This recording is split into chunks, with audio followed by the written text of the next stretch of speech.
Et vous voilà, assalamu alaikum, en balima malenden belajili. Ni malenden belajili nga fori de ka bu fofana aruna fi. Mbe malenden belajili fo malenden che fara muso kan. Demiseni fara makroba kan. Amba belajili fo ka belajili woni mandon. Funde fofana aruna ko menan sigi resoso nyefe bi. Le 25 3e mois 2022, ambe ka kuma fofana arona refe mbe ka video nke Paris malindem bela jeli mbe Mali ka Mali video manu fu ka Mali autorité fu ka Mali journaliste bela jeli fu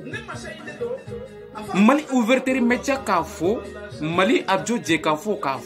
Sékou Tounkara ki fo depuis fo niro kusigila dans de Paris qui faut depuis pour Paris général Siko qui faut Jobala kana balaba qui faut qui wolo ni mando Amara Silla qui faut qui wolo ni mando dante folie mina Aras 24 et ka folie be ambolo yande Mali video manu nseram bin to ma masse min to ma abela jirenga folie be ambolo yan o de la ambali ma malendum muna mbebo bika kuma le 25 3e mois 2022 kobo de kera Mali du kolo sanfé bi wa kobo beke muna parce que Mali ni Algérie Mali ni Tunisie be na jouer bi et ala ateke basi ko na be dese Mali du kolo sanfé la o de la ambali ma Mali de ka bo ka fo asimi koita ka fo ka wala nyumodo Mali vraiment yo kuma mi fo ay kuma lame Mali population yo kuma mi fo asimi koita nyana aya lame de nous ya foko jamana kanu ni de jamana kanu ye asimi kuta iye Mali kanu ala kana malendeu ki janfa bagay de malendeu ambe doke asimi kuta ala ka si chama di ma de ala ka si di ma ki kisi fade jugu toroma ibado janfa ate dembe mini ni janfa kumbe dembe mini iba soro on be torala amina dembe toto janfana demunu beto janfana munu ba mo dele ka nyuman ke olu dew de beto janfala asimi koita ki fo ki walo nyumon don muna sedaw nyemo yu wele akra ki kana bi juma do nyi ka ben le 25 3e mois 2022 ki kana akra ko nyogoyen doke billahi asimi koita ni kuntakara asimi kuita i kunbe dunia bla billahi parce que ni islamé jera aw be islamia ko de ke mais ni kafri jera kafri fi ni na jera kafri ka jete laban kafri seraw nyemo nu a chama kafri di aw Sékou Tounkara kuma min fo ne bena sage akanga video kono bi Sékou Tounkara abe nero kuskila abe kuma chama fo aka video kono réalité de do ne fofon aruna be ka video ke Paris grand video man de Mali fofon aruna santan kuma kan gele wati bela jele an be video ke ko fli réseaux sociaux sanfé muna malende on famana ka an nye réseaux sociaux sanfé parce que an kumbe vacances là et ala mogo mi be ka kuma aw fe aw ba don fofana aruna de do amay de ne o de fon ko ni ne nana sigi resoso nyefe billahi ne be kuma mais ne te kuma dombe de resoso sanfé ne te kuma dombe asimi koita ki fo ki wor nyumondo billahi ni kuntara ni nyogoye ina akumbe lakali dawre la ete mais asimi kota ala ka si dima sogli ko kala maiga awna ka transition mo bela jeli kaw fo ka wol mondo Mali est dabé jamana di Mali dambe te tient jamais de la vie Mali est horonya jamana di Mali islami jamana di Mali yorodon jamana di Mali de duna bela kun aka jamana kono Mali te artiste jamana de mais ibe nyumaya ta ka do segere atribe juguya ta ki segere ita tigi toy monifi ni jugudon ikangi ma bola di mais e b'i jugu don ite k'i mabɔ la n'a y'i faga a m'i faga de a yɛrɛ de yɛrɛ faga Assimi Goïta i bɛ Mali dugukolo sanfɛla la n bɛ n kali Ala la Assimi Goïta ma waati wɛrɛ dɔn dɛ mais an bɛ waati min kɔnɔ i kana bɔ Mali kɔnɔ dɛ n'i bɔra Mali da fɛ bilahi Assimi Goïta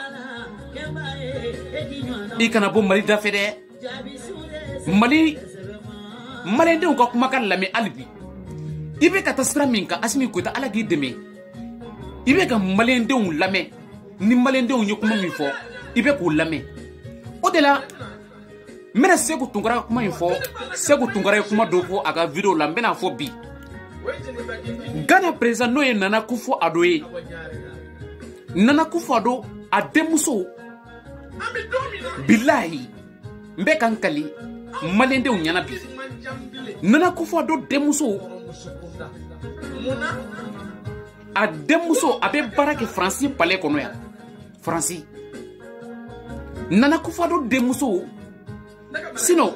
Nana Akufo-Addo ale ni Macron kun man di ni mɔgɔw hakili b'a la u ka taa réseaux ɲɛfɛ u ka taa réseaux sanfɛla la Nana Akufo-Addo a ye kuma min fɔ Emmanuel Macron ɲɛna mɔgɔw ma ɲinɛ o kɔ anw ma ɲinɛ o anw bɛ réseaux kalama ne tɛ n ka faso in trahir je ne trahis pas mon pays ne tɛ n ka faso bila mɔgɔninfin ye ne ye Maliyɛnden ye ne bɛ sa Maliyɛndenya la wa ne tɛ n ka faso falen Maliyɛndenya hɔrɔnya de don danbe de don n'i ko sigiɲɔgɔnya duman a bɛ Mali kɔnɔ badenya ni sinjiya bɛ Mali kɔnɔ sinankunya kulonkɛ bɛ Mali kɔnɔ o de la Assimi Goïta i ma taa Ghana bi a diyara an ye a diyara Maliyɛnden cɛ n'a musoman bɛɛ lajɛlen Mali videomaniw kontana Mali artistes kontana Mali an ka yɛrɛ ta hali bi Mali an ka indépendance totale t'an bolo dɛ mais n'an tugura Assimi Goïta ko Sogɛli Kokala Mayiga n'an tugura ninnu kɔ an bɛ sauver bilahi Mali bɛ sauver anw y'o de fɔ anw tɛ Faransi contre la anw tɛ mɔgɔ si contre la Maliyɛndenw tɛ mɔgɔ si contre la i bɛ bila mɔgɔ dɔ de contre la peut-être i b'a sɔrɔ ne y'o de fɔ aw ɲɛna i bɛ bila mɔgɔ dɔ de contre la i b'a sɔrɔ a tigi b'i ni fɛn dɔ ɲɛ bilahi aw tɛ aw ni foyi cɛ anw tɛ Faransi contre la Mali CEDEAO foyi tɛ an ni ɲɔgɔn cɛ bɛnbaliya min bɛ an ni ɲɔgɔn cɛ peut-être kɔfɛ an bɛna ɲɔgɔn faamu mais n bɛna kuma min fɛ aw ɲɛna bi Mali bɛna bɔ CEDEAO kɔnɔ a tɛna mɛn parce que n'i y'a fɔ ko CEDEAO Mali a gili bɛ Mali de kɔnɔ ni irisu jɔlen ye a bɛ gili de bolo ni gili sara don o don jirisu in a bɛ sa kankalan o de la an bɛɛ bɛ Maliyɛndenw Assimi Goïta a ye a ka ministres de ko olu bɛ taga n'o ye affaires d'étrangers Abdoulaye Diop ani gouvernement ka porte-parole ani ministres wɛrɛw la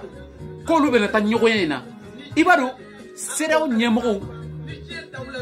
parce que mun b'u kɔnɔ u b'a fɛ k'a kɛ Assimi Goïta de la n'u ma Assimi Goïta sɔrɔ olu mako tɛ Abdoulaye Diop ninnu na ani gouvernement ka porte-parole olu mako t'olu la Assimi Goïta tɛ taga o koyi hali n'aw ye sankolo in jigi k'a nɔrɔ dugukolo la an bɛɛ n kali Ala kan bilahi Assimi Goïta tɛ taga aw ye jɔn ye aw ma duniya dan aw bɛ ye duniya sɔrɔ yan aw bɛ taga ka duniya to yan an bɛ an kala ka Assimi Goïta i ba ka ɲi ni ninnu baw ye parce que minnu bɛ ka bila i contre la n'o ye CEDEAO ɲɛmɔgɔba ninnu ye mɔgɔ o mɔgɔ i bɛ k'i kɛlɛ i ba ka fisa n'a ba ye ɲamadenw de don i bɛ olu to yen c'est pour cela que souvent je vais parler en français souvent tu sais Maliyɛndenw ni n dimina a ma ɲi de quoi n tɛ se ka kuma de quoi anw ka jamana Mali vert jaune rouge ni ye Mali ka drapeau ye ni adaptera Mali la ni 1960 ni drapeau ye wa duniya bɛ wuli ka nin drapeau in to Mali dugukolo sanfɛ Mali dugukolo tɛ tila Mali te janfa ni ye Mali janfa i yɛrɛ bɛ tɔrɔn. Mali fasoden jugu caman ye Mali tɔrɔn u dalen bɛ dugukolo jukɔrɔ bi. An bɛ an kalakan Mali tɛ tila an ka walijuba minnu kun bɛ Mali dugukolo sanfɛ a caman sara mais u ka duwawu min bɛ Mali ɲɛ a bɛ ka jaabi u tɛ duniya kɔnɔ bi dɛ mais a bɛ ka jaabi parce que CEDEAO ɲɛmɔgɔw ko olu mago tɛ ministre si la k'olu mago bɛ Assimi Goïta de la ni Assimi Goïta tɛ na ɲɔgɔn ye ka bɔ a la bɛɛ lajɛlen b'a kalama bi n'o bɛnna le 25 3e mois 2022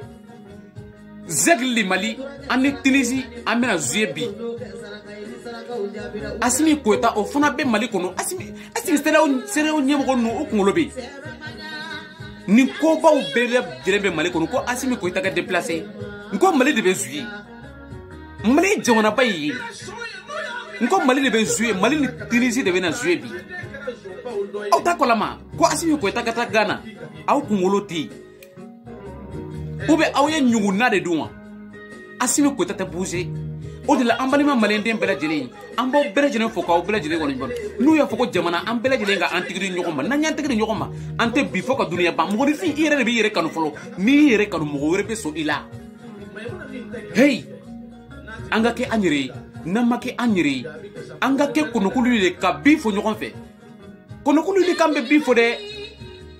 Belengani dongolen tɛ se ka bele ta fɔ ka duniya ban Assimi Goïta ni Sogɛli Kokala Mayiga maliyɛndenw anw de bɛ fara ninnu kan ka Mali baara hey a dabila sa hey Assimi Goïta i ba ye ŋana wolo i ba ye barikaden wolo ka bila Mali dugukolo sanfɛ u y'a fɔ ko anw vidéomaniw k'an tɛ baara la parce que ko n'i y'a ye an bɛ ka kuma réseaux sanfɛ kuma lankolon de bɛ anw da kɔnɔ kuma lankolon bɛ anw da kɔnɔ mais anw ka kumakan bɛ lamɛn ka tɛmɛ ɲamadenw dɔw kan mɔgɔ o mɔgɔ i bɛ Mali vidéomaniw contour la n'i ma bɔ Mali vidéomaniw contour la parce que i ye ɲama mɔgɔ o mɔgɔ bɛ Mali vidéomaniw contour la i tɛ maanifin ɲuman ye ne b'a fɔ n ka vidéo kɔnɔ bi Mali vidéomaniw a ye courage ta hali bi nin ye fasoden kanu de fasoden ɲumanya de don Mali bento an bɛna bɔ CEDEAO kɔnɔ Mali bɛna ka wari créer a tɛna mɛn Mali bɛna kɛ Mali ye a tɛna mɛn koyi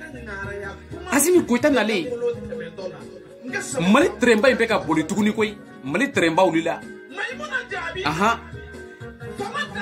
a dabila sa an ka taga ɲɔgɔn sɔrɔ Mali dugukolo sanfɛ sa ala ka taa Kayi ka taa bila fo Kidali Mali ye maliyɛndenw de ta ye n'an y'a fɔ ko min an ka dugukolo sanfɛ o de bɛ kɛ Assimi Goïta bɛ to yen de fo 2050 ni 2050 ma se Mali politicien n'i ye président ko fo an b'i da k'i kantigɛ ne y'o de fɔ sisan ko Assimi Goïta ka kɛ dictateur ye sa dictatoriya de bɛ se ka jamana mara sisan démocratie dɔ caman b'o fɔ démocratie kuma bɛ min Nana Akufo-Addo i ka janfa mɔgɔw bɔra a kalama i ni jɛɲɔgɔn jugu minnu bɛ ɲɔgɔn kan aw ka secret bɛ an bolo a y'a to n'aw m'a to n'an y'a bila kɛnɛ ma aw bɛ malo ne ye maliyɛnden 100% de hey Nana Akufo-Addo CEDEAO ɲɛmɔgɔw aw ka moriw bɛ k'aw nɛgɛn n'i ko mori yɛrɛ yɛrɛ a bɛ sɔrɔ Mali kɔnɔ n'i ko soma kafiri a bɛ sɔrɔ Mali kɔnɔ hey n'i ko dɔnni a bɔrɔfa de bɛ maliyɛndenw ye aw tɛ maliyɛnden don bilahi